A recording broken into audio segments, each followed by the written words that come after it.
स्वागत है आप सभी का मेरे YouTube चैनल पर। और हम अपने चैप्टर हेलो अल्केन्स और हेलो एरीन्स को आज आगे बढ़ाएंगे। ये पार्ट 3 होगा। तो इसमें हम क्या करेंगे, किसकी मेथड एंड प्रिपरेशन करनी है हमें, एल्काइल हैलाइड की करनी है। किसकी मेथड एंड प्रिपरेशन करनी है हमें, एल्काइल हैलाइड्स की। और हम करेंगे method and preparation alkyl halides की with the help of alkene.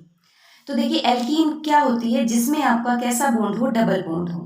जब भी आपका किसी कंपाउंड में कार्बन हाइड्रोकार्बन में जब डबल बॉन्ड होगा तो वो क्या होगी आपकी एल्कीन। फॉर एग्जाम्पल जैसे प्रोपीन, फॉर एग्जाम्पल जैसे क्या हो गया प्रोपीन। इसमें देखो कितने कार्बन है, 3। तो 3 कार्बन के लिए आप यूज करते हो प्रोप, और आपका डबल बॉन्ड है तो आप क्या लिखोगे इसके पीछे, इन। तो क्या हो गया ये प्रोप इन। तो एल्कीन के अंदर जब भी आप हैलोजन एसिड डालते हो, जैसे HCl डालते हो, तो क्या प्रोडक्ट बनेगा, हेलो एसिड। हेलो एसिड जैसे आपका क्या है HCl। तो आपको पता है जब भी आप एल्कीन के अंदर किसी चीज का एडिशन करते हो तो वो एडिशन होता है आपका मार्कोनिकोव रूल के अकॉर्डिंग। किस रूल के अकॉर्डिंग होगा, मार्कोनिकोव रूल के अकॉर्डिंग। कब तक होगा मार्कोनिकोव रूल के अकॉर्डिंग एडिशन, जब तक आपका रिएक्शन के अंदर पेरोक्साइड ना दिया हुआ हो। जब तक पेरोक्साइड नहीं दिया हुआ होगा तब तक आपको एडिशन जो एल्कीन के अंदर कराओगे किस तरीके से कराओगे, कौन सा रूल फॉलो करोगे आप, मार्कोनिकोव रूल।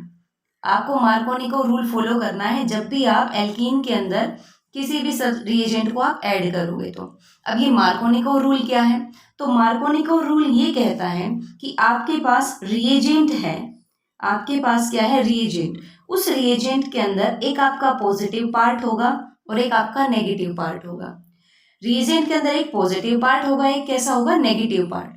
पॉजिटिव पार्ट वहां जाएगा एल्कीन के अंदर, पॉजिटिव पार्ट कहाँ जाएगा एल्कीन के अंदर, जहां एल्कीन को देखना है आपको, जहां ज्यादा नंबर ऑफ हाइड्रोजन्स हैं। यहाँ ज्यादा नंबर ऑफ हाइड्रोजन्स हैं, CH2 यहाँ 2 हाइड्रोजन है, इसमें देखो CH यहाँ क्या है, 1 हाइड्रोजन है। तो H पॉजिटिव वाला पार्ट कहाँ जाएगा, CH2 के पास। H जाएगा CH2 के पास तो क्या बन गया CH3। और नेगेटिव पार्ट वहां जाएगा जहां आपकी एल्कीन के अंदर लेस नंबर ऑफ हाइड्रोजन है।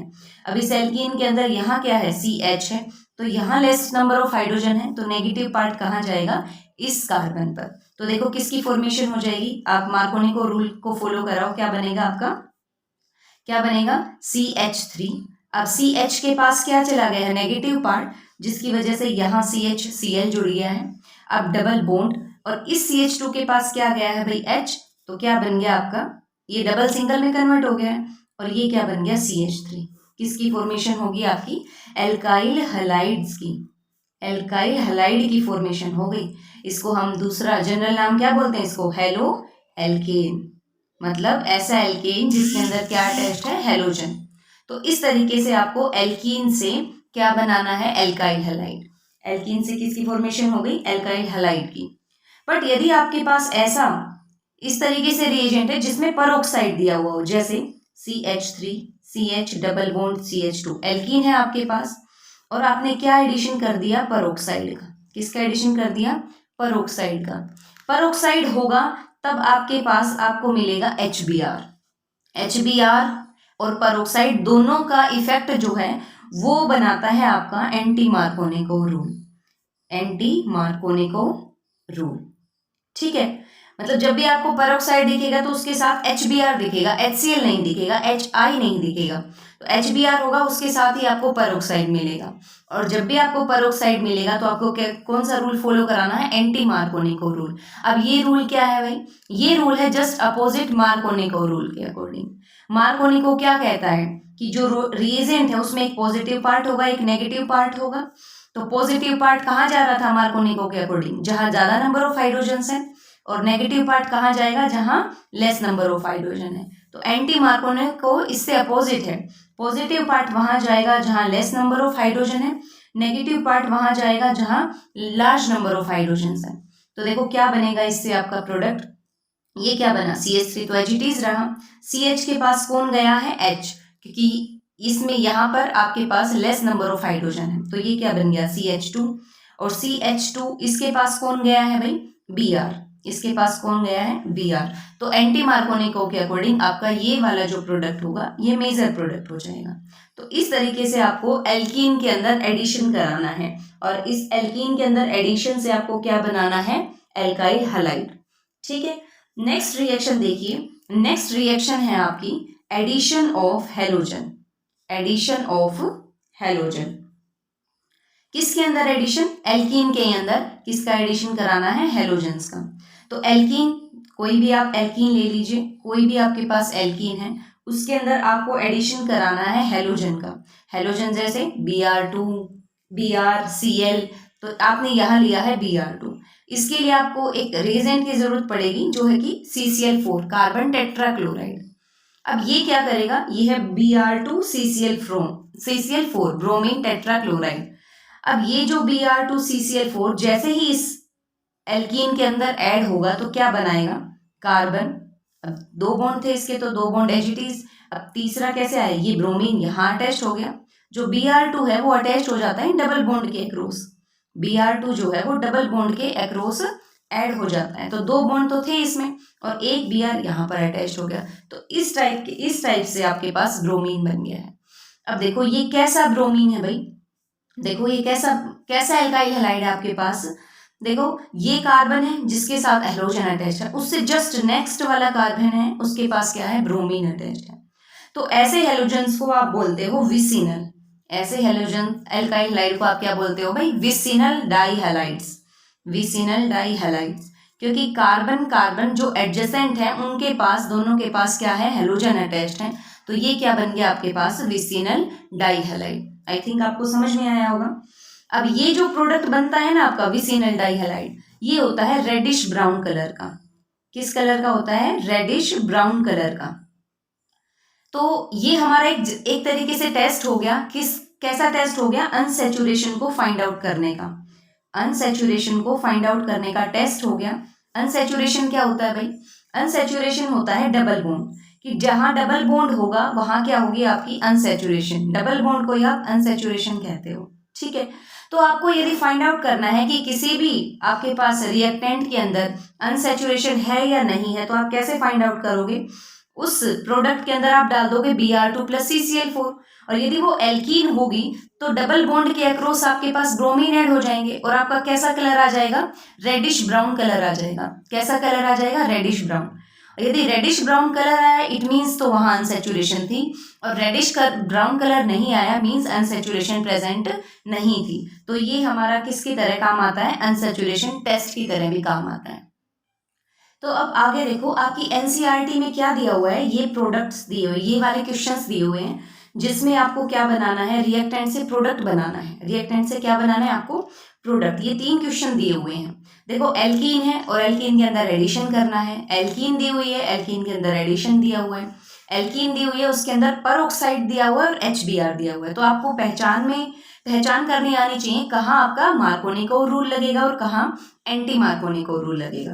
तो देखो इसमें देखो भाई एल्कीन है आपके पास और यहाँ क्या है, HBr। तो HBr का एडिशन जैसे ही कराओगे तो कौन सा रूल फॉलो कराओगे, मार्कोनिको, क्योंकि यहाँ परऑक्साइड नहीं है। जब तक बेटा आपको परऑक्साइड नहीं दिखेगा तब तक आपको मार्कोनिको रूल को ही फॉलो कराना है। तो जो रिएजेंट है उसके 2 पार्ट हैं, एक पॉजिटिव एक नेगेटिव।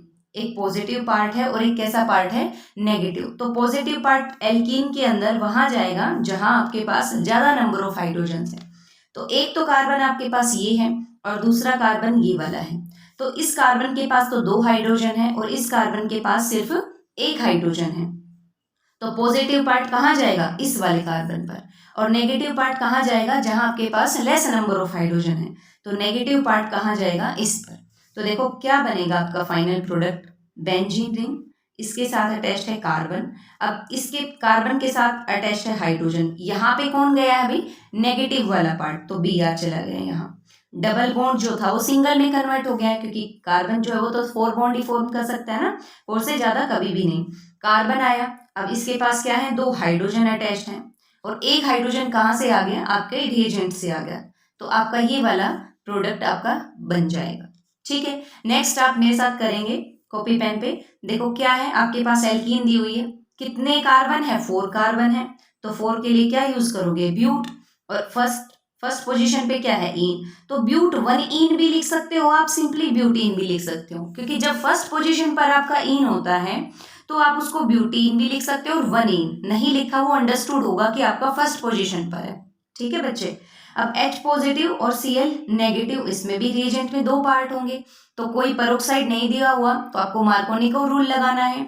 मार्कोनिको के अकॉर्डिंग पॉजिटिव पार्ट कहाँ जाएगा, जहाँ ज्यादा नंबर ऑफ हाइड्रोजन है, और नेगेटिव पार्ट वहां जाएगा जहाँ लेस नंबर ऑफ हाइड्रोजन है। तो क्या बना भाई, CH3 CH2 CH। अब CH के पास कौन गया है, जिसके पास लेस Cl नेगेटिव पार्ट गया है, और CH डबल बॉन्ड सिंगल में कन्वर्ट हो गया, यहाँ क्या बन गया आपका CH3। बताओ आपको समझ आया या नहीं, मुझे कमेंट करके बताइए आपको समझ आ रहा है या नहीं। अब इसमें देखो ये क्या दिया हुआ है आपके पास, यहाँ पे एल्कीन दी हुई है, HBr दिया हुआ है और पेरोक्साइड। आपको पेरोक्साइड देखते ही कौन सा रूल लगा देना है, एंटी मार्कोनिको, जो कि अपोजिट होता है किससे, मार्कोनिको से। तो रिएजेंट के अंदर 2 पार्ट पॉजिटिव और नेगेटिव, नेगेटिव पार्ट अब वहां जाएगा जहां ज्यादा नंबर ऑफ हाइड्रोजन है, यानी इस वाले के पास जाएगा, और पॉजिटिव पार्ट वहां जाएगा जहां कम नंबर ऑफ हाइड्रोजन है, यानी इसके पास जाएगा। तो प्रोडक्ट क्या लिखोगे आप, बेंजीन। बेंजीन पर क्या लगा हुआ है, CH2 सिंगल बॉन्ड, इस CH के पास कौन गया है, H वाला पार्ट, तो क्या बन गया है CH2। डबल बॉन्ड किस में कन्वर्ट हुआ, सिंगल में, और CH2 के साथ कौन अटैच हो गया है, ब्रोमीन। तो आपके पास ये जो है कंपाउंड आपका बन जाएगा। नेक्स्ट देखिए भाई, आगे है आपके पास हेलोजन एक्सचेंज रिएक्शन। नाम देखो क्या है, हेलोजन एक्सचेंज, मींस हेलोजन का आपस में क्या हो रहा है, एक्सचेंज। तो इस रिएक्शन का दूसरा नाम है फिंकल फिंकल स्टीन रिएक्शन। इस रिएक्शन का दूसरा नाम है फिंकल स्टीन रिएक्शन। इसमें क्या होगा, आपके पास एक एल्काइल हैलाइड होगा, जैसे CH3Br CH3Cl, एक एल्काइल हैलाइड होगा, और इसके अंदर आप डालोगे NaI सोडियम आयोडाइड, किसकी प्रेजेंस में, एसीटोन की प्रेजेंस में, एसीटोन की प्रेजेंस में। तो यहाँ पर क्या हो जाएगा, हेलोजन्स का एक्सचेंज। ये भी ब्रोमीन भी आपके पास हेलोजन है, और यहाँ पर आयोडीन भी आपके पास हेलोजन है, तो आपस में हेलोजन का क्या हो जाएगा, एक्सचेंज। एक्सचेंज होने के बाद क्या बनेगा भाई, CH3 और I, यहाँ क्या लग गया, आयोडीन। तो इस रिएक्शन को हम क्या बोलेंगे, हेलोजन एक्सचेंज रिएक्शन, या फिर फिंकल स्टीन रिएक्शन इसका नाम हो जाएगा। अब देखो NaI बना, CH3I बना, और यहाँ से क्या बन जाएगा आपका NaBr प्लस में NaBr। ठीक है, तो देखो लिया भी एल्काइल हैलाइड, बनाया भी एल्काइल हैलाइड। तो ऐसा कैसे हुआ है भाई, कि जो ये एसीटोन है, हमने यहाँ क्या लिया हुआ, एसीटोन, और NaI है। NaI तो एसीटोन में इजिली सोल्यूबल हो जाता है, इजिली सोल्यूबल हो जाता है, acetone plus NaI easily soluble है। बट जैसे ही रिएक्शन होती है तो क्या बनता है आपका NaBr। ये जो NaBr है ना, ये लेस सोल्यूबल होता है एसीटोन के अंदर, लेस सोल्यूबल होता है एसीटोन के अंदर। और यदि ये लेस सोल्यूबल है तो क्या होगा, ये तो नीचे बैठ जाएगा रिएक्शन के अंदर, है ना, इसको हम इजीली निकाल सकते हैं, और आपके पास ये जो प्योर CH3I है ये आपको मिल जाएगा। ठीक है, नेक्स्ट है आपके पास स्वार्ट्ज रिएक्शन।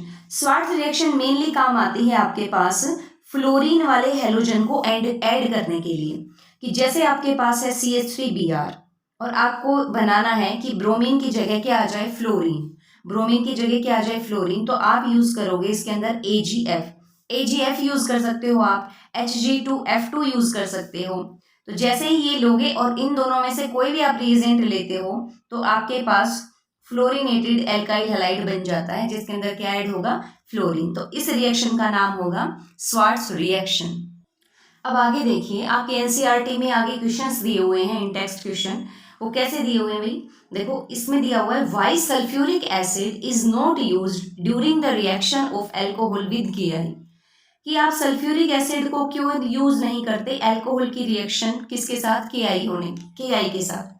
तो देखो पहले हम देखते हैं कि यदि हम अल्कोहल की रिएक्शन, हमारे पास कोई भी अल्कोहल है और उसकी रिएक्शन हम KI के साथ करा रहे हैं, तो हमें कोई एसिड की जरूरत पड़ेगी, किसी एसिड की जरूरत पड़ेगी, चाहे वो एसिड हो आपका HCl, चाहे वो एसिड हो आपका H3PO4। ठीक है, तो इसमें क्या होगा भाई, पहले हमें ये समझना जरूरी है, जब ये समझ में आएगा तभी आप इस क्वेश्चन का आंसर कर पाओगे। तो देखो क्या होगा, इसका मैकेनिज्म समझो किस तरीके से होगा। जो हम एसिड डालेंगे, चाहे HCl डालेंगे, चाहे फॉस्फोरिक एसिड डालेंगे H3PO4, तो ये एसिड का काम क्या होगा, एसिड का काम होगा H पॉजिटिव को डोनेट करना, एसिड का काम होगा H पॉजिटिव को डोनेट करना। अब ऑक्सीजन के पास लोन पेयर ऑफ इलेक्ट्रॉन है तो ये क्या करेगा, H को देगा, तो क्या बनाएगा भाई CH3 CH2। ऑक्सीजन ने अपने इलेक्ट्रॉन्स दिए तो ऑक्सीजन पे कैसा चार्ज आ गया, पॉजिटिव। इस ऑक्सीजन के साथ एक हाइड्रोजन अटैच्ड था और इसने अपने यदि इलेक्ट्रॉन्स इसको दिए हैं तो एक हाइड्रोजन इसके साथ अटैच्ड हो गया। अब इसने अपने इलेक्ट्रॉन दिए तो ऑक्सीजन पे पॉजिटिव चार्ज रह गया। अब ऑक्सीजन पे पॉजिटिव चार्ज है, ऑक्सीजन एक इलेक्ट्रोनेगेटिव एलिमेंट है, ये पॉजिटिव बियर नहीं कर पाएगा, तो क्या होगा, ये करेगा अट्रैक्ट इलेक्ट्रॉन अपनी तरफ, तो क्या बनेगा यहाँ से कार्बोकटायन CH3CH2। अभी तक आपको समझ आ गया होगा क्योंकि मैंने पीछे भी ये मैकेनिज्म कराए थे आपको। क्या बन गया, CH3CH2। अब ये जो Ki है ना, यहाँ से एक तो Ki नेगेटिव है और एक क्या है, K पॉजिटिव है, तो यहाँ पे आपका जो न्यूक्लियोफाइल है I नेगेटिव कहाँ अटैक करेगा, इस कार्बन पर, क्या बनेगा CH3 CH2 और I, ये आपका कंपाउंड बन जाएगा। तो अब आपका क्वेश्चन क्या है वो समझो। क्वेश्चन ये है कि आप यहाँ HCl और H3PO4 यूज कर रहे हो, यहाँ सल्फ्यूरिक एसिड क्यों यूज नहीं कर रहे। ठीक है, समझ आया भाई कि यहाँ पे आपने HCl और H3PO4 यूज किया, आपने सल्फ्यूरिक एसिड क्यों यूज नहीं किया। तो उसका रीजन क्या है बेटे, कि जो सल्फ्यूरिक एसिड होता है ना, सल्फ्यूरिक एसिड वो होता है एक strong oxidising agent, strong oxidising agent होता है। अब ये ऑक्सीडाइजिंग एजेंट है तो क्या करेगा भाई, ऑक्सीडाइजिंग एजेंट है तो Ki प्लस H2SO4 जब आपस में रिएक्शन, ये इसको पहले इसके साथ रिएक्शन करेगा, एसिड जो H2SO4 है पहले Ki के साथ रिएक्शन करेगा और Ki के साथ के रिएक्शन करने के बाद क्या बनाएगा, HI। तो HI तो बन गया और हमें चाहिए भी क्या रिएक्शन में, HI ही चाहिए, क्योंकि H तो देखो H तो यहाँ यूज हो गया और I क्या हुआ, I बाद में अटैक हुआ, तो रिएक्शन का काम तो मेनली किसका है, HI का। बट बन तो गया ये HI, पर ये फिर से जो H2SO4 है इस HI को I2 में कन्वर्ट कर देता है। जो H2SO4 है फिर से इस HI को किस में कन्वर्ट कर देता है, I2 को, I2 में। तो हमें जरूरत किसकी थी, HI की, कि H तो यहाँ यूज होगा और आयोडीन यहाँ यूज होगा, बट आपका बन क्या गया, I2। अब ना इसके पास H है, अब कैसे रिएक्शन होगी, अब H ही नहीं है तो ब्रेक कैसे होगा यहाँ से, और ब्रेक नहीं होगा तो आगे रिएक्शन नहीं हो पाएगी। तो आप इसमें क्या रीजन लिखोगे कि सिंस सल्फ्यूरिक एसिड जो है वो आपका एक ऑक्सीडाइजिंग एजेंट है, इसलिए वो जो Ki को पहले HI में कन्वर्ट करेगा और फिर किस में कन्वर्ट कर देगा, I2 में कन्वर्ट कर देगा, इसलिए हम रिएक्शन में इसको यूज नहीं करते हैं।